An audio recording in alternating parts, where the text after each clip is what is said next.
You're listening to an archived Cabral Concept podcast. After listening to this show, check out the most up-to-date podcasts available at stephencabral.com/podcasts or search directly on iTunes. And now, welcome to the Cabral Concept, where board-certified naturopath and integrative health practitioner Dr. Stephen Cabral shares how he was diagnosed at the age of 17 with a life-altering illness and given no hope for recovery. It was only after studying and traveling all over the world did he discover how to combine ancient Ayurvedic healing practices with state-of-the-art naturopathic and functional medicine to fully rebalance the body and re-energize it with life. It's time to discover how to get well, lose weight, and finally feel alive again. And now, here's your host, Dr. Stephen Cabral. Hi, everyone, and welcome back to the Cabral Concept. Great to be with you here today on the special edition of the Cabral Concepts, where each and every weekend we answer our community's questions every Saturday and Sunday that we refer to as our Cabral HouseCalls. And this week is no exception. We are going to have 5 to 10 questions each day from people all over the world writing in. Typically, it takes about 10 to 12 weeks or so to get to questions as they flow in. And they are all things, all topics, wellness, weight loss, anti-aging, health coaching, everything in between. And I'm happy to share with you just the things that I've learned essentially over the last 20 years. It's looking at seeing hundreds of thousands of people come in through our private practices. It's being able to read thousands and thousands and thousands of labs, and just trying to share with you one other alternative to what you're thinking about right now. So oftentimes it's a great place for people to think about the dis-ease they may have in any part of their life in a different way. It starts to change your mindset. It starts to open you up to new possibilities. It's those new possibilities that enable you to move forward in life. Because when you believe there is another possibility, it will then allow you to then take action to do the work, which will inevitably get you well, help you lose the weight, and live a longer, stronger, healthier life. So that's what it's all about. Let's get into our first question of the day, and it's coming in from Jan. Jan's writing in, "Hello, Dr. Ball. I'm a big fan of your thoughts, stories, and your podcast over several years now. Within the last years, I adopted several of your suggestions regarding nutrition, movement, and a general lifestyle behavior. Today, I have a question about kidney issue. I know that you're an experienced functional expert, but you have also experience in sports and training. I'm going to the gym 3 to 4 times a week doing weight training. I do not exaggerate it with weights and length of time training, but usually the weights are to muscle failure, 30 to 45 minutes. I gained some muscle mass, despite being and always very slim. I eat a low diet for many years now, while always trying to play around with macros. I know you're a big fan of not staying in ketosis for too long. I'm usually in ketosis for 1 to 3 weeks. I need a little more carb after a period of time, usually staying below 100 grams a day. My protein is 70% animal-based," and just goes into the specifics. Everybody who wants to read all of these questions in depth, please head on over to stephencabral.com/1261 for today's show notes. So going on, does keto low carb interfere with it, and might it worsen the kidney situation? The doctor also suggested I eat more carbs and fiber. By the way, and it goes into blood values. Happy to hear your thoughts about it. Keep up the good work, Jan. So, Jan, hands down, there would be no great benefit to the keto-based diet for someone that does not have blood sugar dysregularity, someone that does not have cancerous tumors, someone that is not very overweight. So for someone that's already very slim, like yourself, it's a great detriment to your body, put it under greater amounts of stress when your body functions better with starches and carbohydrates as well. It's more sympathetic nervous system dominant for the most part, and we've seen this in studies.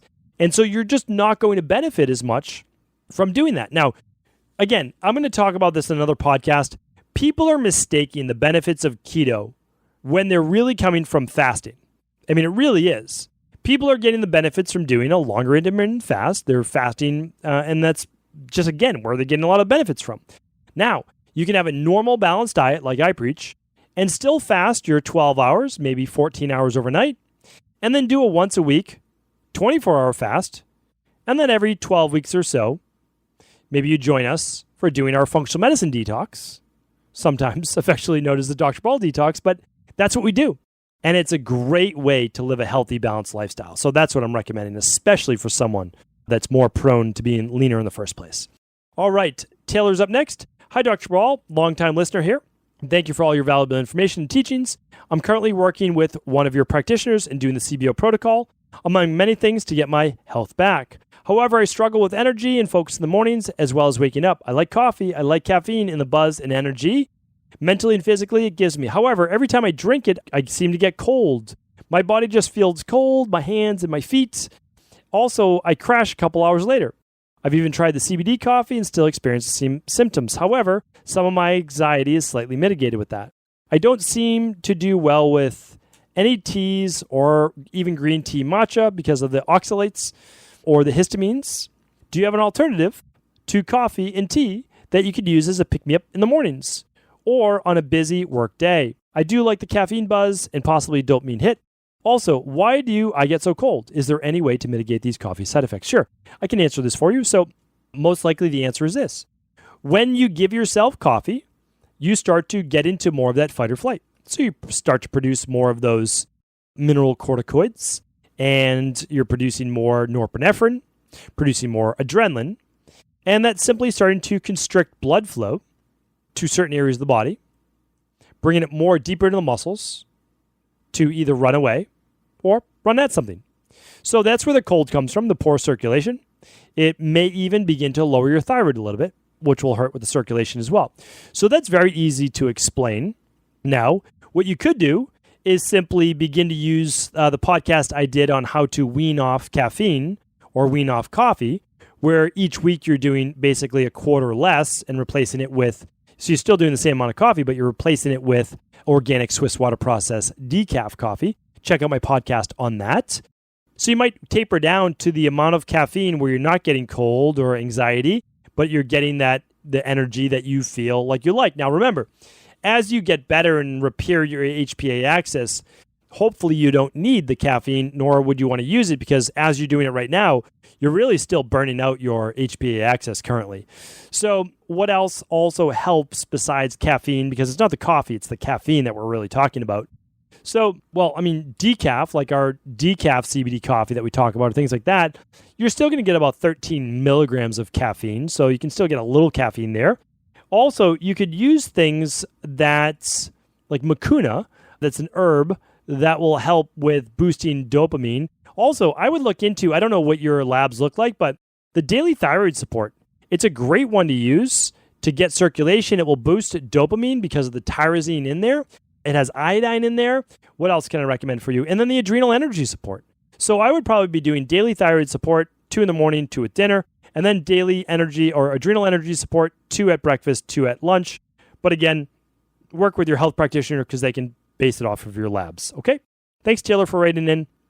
One thing I wanted to say to Jan, just because my mind went there, one of the reasons you could be having kidney issues as well is if that you're in a longer fasted state and you're doing low carb, you could be breaking down more muscle tissue and your kidneys have to filter all of that protein.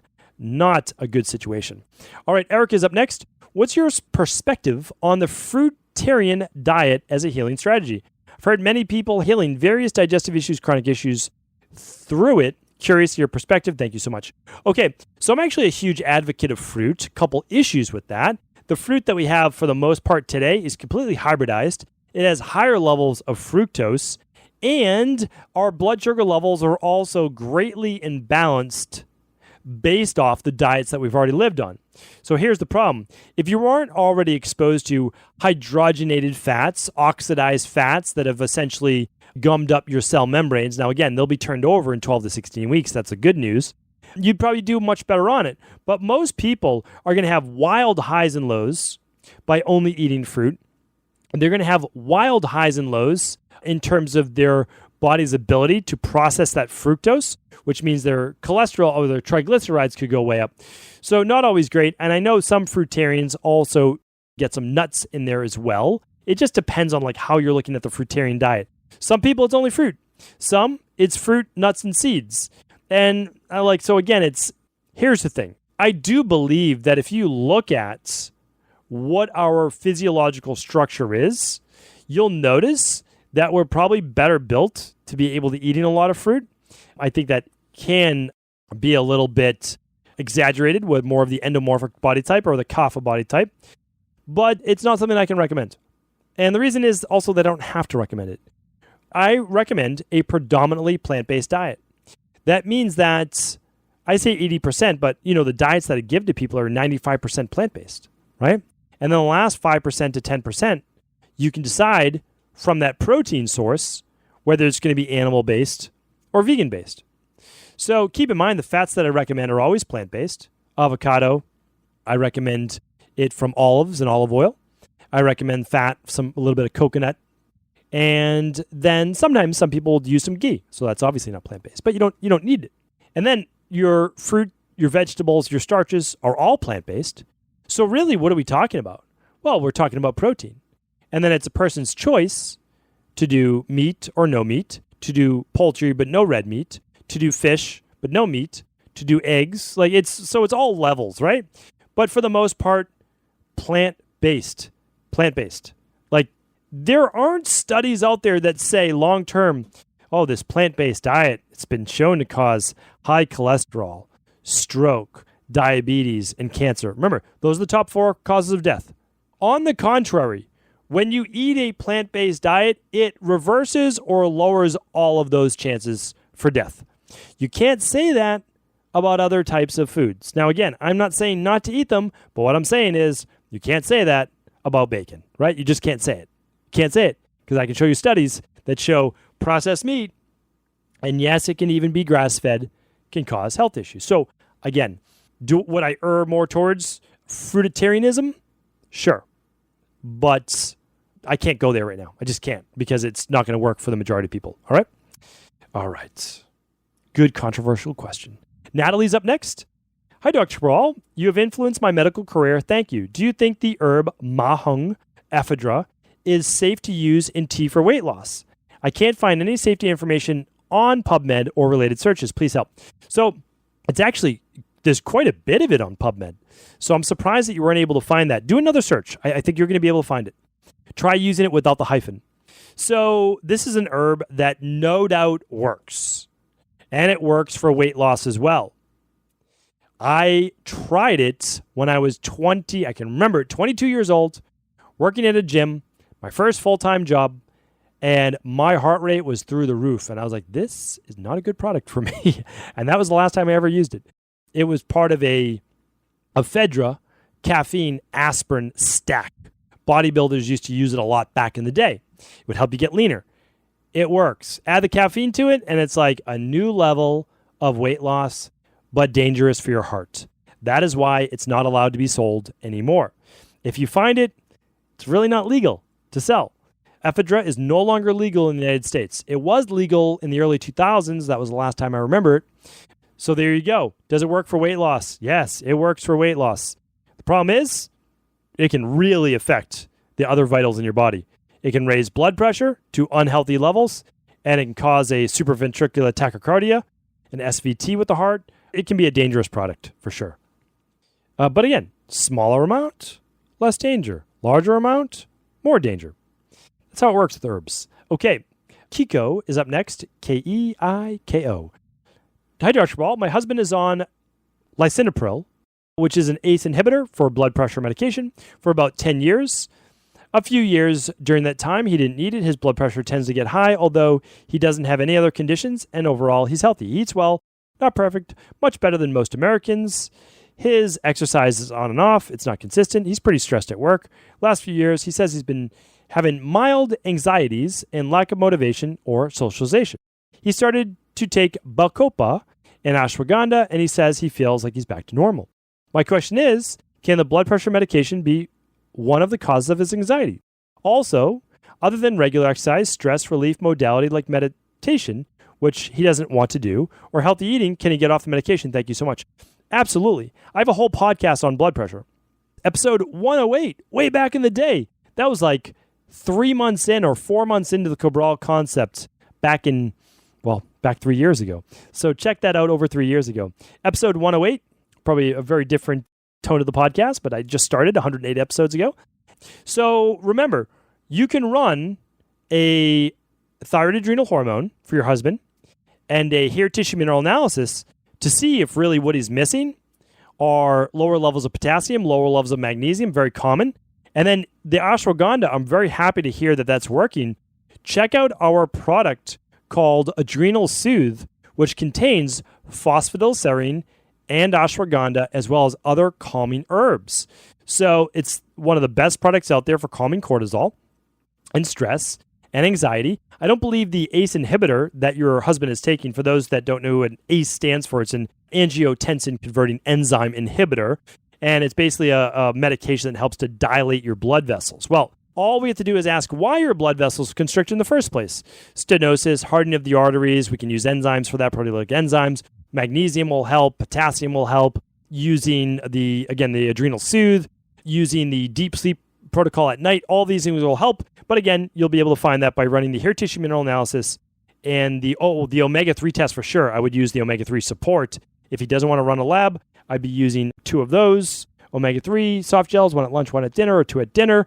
I'd be doing 1-1-2 for the Adrenal Soothe, breakfast, lunch, and dinner. So anyway, I would run the labs and you'll get a personalized protocol for him. And there's no doubt, we help people with high blood pressure all the time. Again, we don't cure disease. We're helping to figure out what the underlying root cause is that might be leading to high blood pressure. Great question, though. Judy's up next. Can you please share your thoughts on how food sensitivity compares to MRT food sensitivity testing? Is one more accurate than the other? Okay, I did a podcast on this, and let me see. I believe the MRT testing, which we used to use, is called a LEAP test. Yes, it is. And they're testing not for IgG as well, but they're also testing, I believe, for IgM. And we don't look at IgM as one of the most clinically significant markers to test for, so we test for the IgG. The other reason we weren't using the LEAP test anymore, even though I don't think it's a bad test, I actually think it's a good test, so I don't want to talk negatively about it. Good test. You have to have a blood draw, I believe. And so what we want to do is get food sensitivity testing to the masses, to like regular people out there. And if we can do a finger stick test, which is just a drop of blood from the finger, we prefer to do that. So again, check out my previous podcast on the differences between IgE, IgA, IgG, and IgM. All right, check those out. It's on previous podcasts of the Cabral concept at stephencabral.com/podcast. Just type in something like, again, let me see if I can do this one for you as well. I'm just going to type in IgA. That's it. I'm going to literally just type in that and see if we can see a difference on the podcast there. So IgA. Don't even worry about the uppercase, lowercase, right? And we'll see if we can find it. Okay. Well, it did not pop up on first glance there. So what you can do is, if you ever can't find a podcast show, is go at cabralsupportgroup.com. Remember, that's your daily support group. And you can literally ask a question inside of that support group, and my health coaches will be there to find the podcast or any help that you may need. That's a service that we want to provide to you to be able to help you with any issues you may have, any health questions. I'm still trying to find it as we speak because I want to be the one to find it for you, but I don't think that I'm going to be able to just quick on this podcast right here. Okay, next up is Jen. Hi, Dr. C. I'm wondering if you've heard about the debate going on about copaiba essential oil having the same benefit in working better than CBD. There have been claims that copaiba is more powerful, requires smaller dosages, is more effective, and works on CB2 receptors versus CBD indirectly on CB1 and CB2. I'd love to know your thoughts about copaiba versus CBD. Do you think this is apples to apples comparison? What are your thoughts on ingesting copaiba? Thanks for your insights on this topic. So copaiba, we're looking at cannabis-based essential oil of cannabinoids, so the cannabinoid extract of that. Here's the problem, though. We don't have those good studies on copaiba, where we have over 1,000 published studies now on cannabinoids, on full-spectrum cannabinoids to be more specific, not isolates. And CBD and this copaiba are going to work on the same receptors, so that's important to look at as well, because CBD is going to work on actually the anti-anxiolytic effects that even marijuana would be having. So one of the best studies I ever showed, and you can go back to my previous podcast on CBD, is that they actually give people CBD who get paranoia or anxiety when smoking marijuana. That's how well it works with blocking those receptors. Okay, that's why it's known as an anti-anxiolytic and one of the best things that you can ever use for seizures, for epilepsy, and insomnia, right? Anxiety, seizures, insomnia, epilepsy, those are the ones. Sorry, I'm having trouble recalling all this right now. All right, so here's the thing though. I'm not against Copaiba. I think it's great. Look who your source is. Is it a person who sells essential oils? And I don't have a problem with anybody selling essential oils. But if you're putting other products down to promote what you sell, that's not a good look. It's not a good thing. So one thing that I always make sure is that I stay unbiased in all ways. Like even I think I answered a question about coffee. I don't have a problem with coffee. Like meaning that if a person's cortisol levels are in check and their nervous system, it doesn't give them anxiety, doesn't give them jitteriness, doesn't give them poor circulation, a cup in the morning, I don't have a problem with that. I really don't. Is it what I'm saying promoting overall health and longevity? No, but I don't have a problem with that one cup. Other things as well. Someone will say, what do you think about this product or what do you think about these herbs? Fantastic. Like again, you saw that about Huang or ephedrine. Great, right? Like they work. I'm not going to deny that it doesn't work for weight loss. It does. But here's the other side effect to it. High blood pressure, cardiovascular risk, right? So what I would say is this. Copaiba works. CBD oil works. I would not ingest an essential oil unless it says it's able to be ingestible. That's a whole different ballgame. I would ingest your ingestibles and use Copaiba as an essential oil, topically, diffuse it however you would like. All right? Remember, we don't have to argue. We can use the best of all worlds. We can use the best of essential oils. My girls have been getting essential oils topically since they were very young. We've always used those. We have a diffuser in their room. We have a diffuser in our living room. We have one in our bedroom. Like we'll diffuse essential oil in different types all the time. I have one in my office here in Boston. And I'll use different essential oils in the wintertime for immunity. I'll use others for calming. That's how we do it. So I believe, again, in everything. I think this is a good way to end the show here today. Is remember, I teach a certification and course called the Integrative Health Practitioner, right? It's the Integrative Health Practitioner Institute, where we talk to people about being inclusive. All forms of medicine can work. Chiropractic, acupuncture, osteopathy, naturopathy, functional medicine, orthomolecular medicine, bioregulatory medicine, essential oil, muscle kinesiology. It can all work, but as it works, it does not negate the effects of other parts of natural medicine as well. So never put down anyone else or any other product to build yourself up. In the end, it's a very weak ladder you're building yourself up on, and it will eventually fall down. That's the best advice I can give. I know this turned into a little bit more of like a motivation and mindset Monday than anything else, but you never know what you're going to get on the Cabral HouseCall. So thank you so much for tuning in. I appreciate you. Thank you. And as always, if this show is helpful, please do feel free to pass it along to anyone else you believe it could serve. Before you go, I wanted to ask you this question. What if I could teach you in just a couple of hours how to transform your thyroid, hormones, adrenal, cholesterol, blood pressure, blood sugar, weight loss, energy, mood, brain, pregnancy, anti-aging, or many other health-related issues? After 20 years in private practice, after seeing and overseeing 250,000 client appointments, I sincerely feel I have the real-world data and have found the answer you've been searching for.